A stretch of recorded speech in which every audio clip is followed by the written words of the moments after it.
Well, say the word methadone and you'll get a response, especially in a region deemed by some as ground zero for the prescription drug abuse epidemic. Yeah, some say the highly addictive substitute drug to wean people off opiate addiction takes lives. Others say it is saving lives.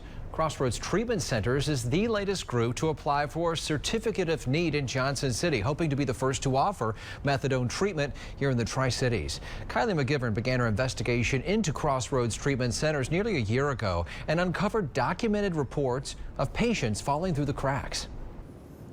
Josh and Sarah, through a public records request with the North Carolina Department of Health and Human Services, I obtained copies of 2011 through 2014 deficiency reports for Crossroads, Weaverville, Asheville, and Greensboro clinics.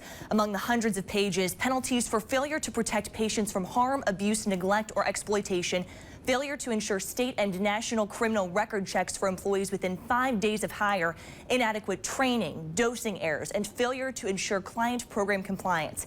If you think that those are concerning, one stood out above the rest related to patient deaths.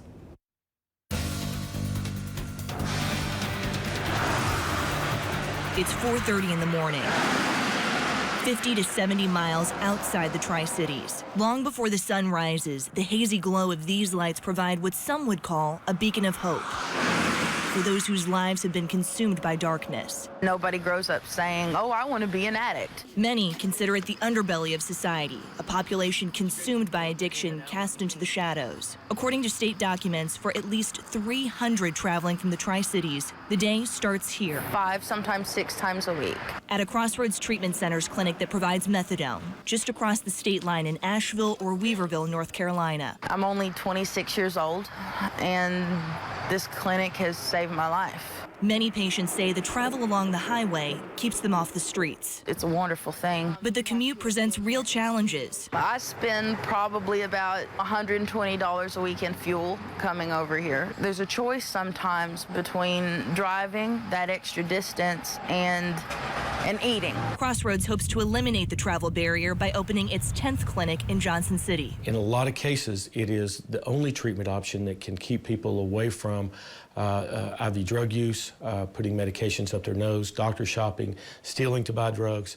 So there's no question it's life-saving. Addiction treatment expert and professor at East Tennessee State University, Dr. Stephen Lloyd, treats opiate-addicted pregnant women at High Point Clinic, a nonprofit clinic in Johnson City. This is the most complex disease process that I know of. Addiction, because of its far-reaching effects on our families, our work, the trauma component of addiction, particularly in the women that I see who are pregnant.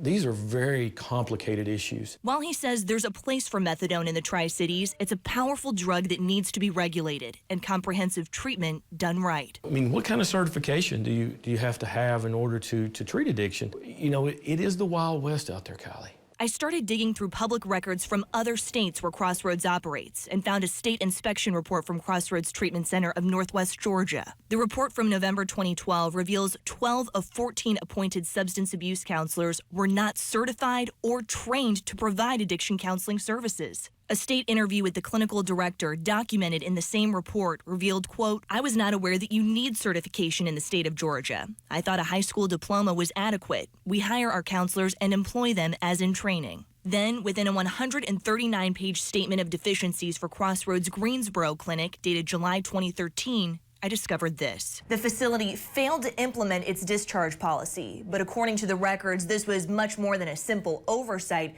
rather an intentional cover-up of 4 patient deaths that happened on Crossroads watch. Text messages from May 2013 between a counselor and associate program director transcribed in the state report reveal the counselor was concerned. Quote, you really thought it was a good idea to lie to the state? I know right from wrong. Lying is wrong. You can't sit here and say what was going on was ethical. According to the report, the associate program director replied, quote, that was a selfish move on your part to tell the state about the deaths not being reported. You may have gotten us shut down, and I may not have a job. An interview with another counselor documented in the state report revealed, quote, I had to change the documentation to show that he was absent for 7 consecutive days so he could be shown as discharged and a death report would not have to be reported. It was unethical and wrong.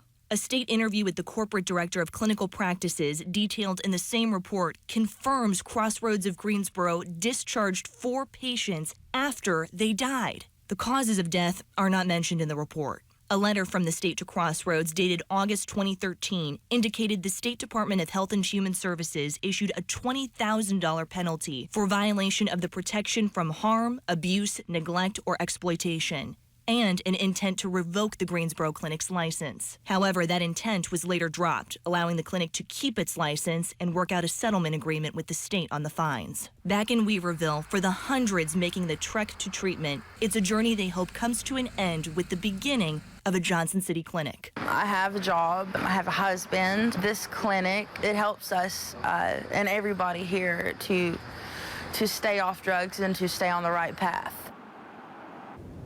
We tried to talk with Crossroads about these reports, and I first began reaching out to co-founder Steve Kester and his attorney in July of last year.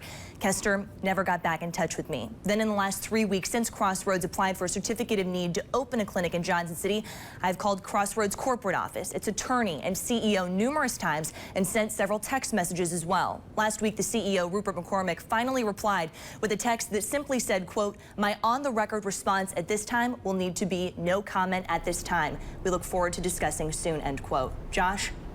Kylie McGivern, thank you. You can find details of other deficiencies in Crossroads history that we've uncovered on our website, WJHL.com.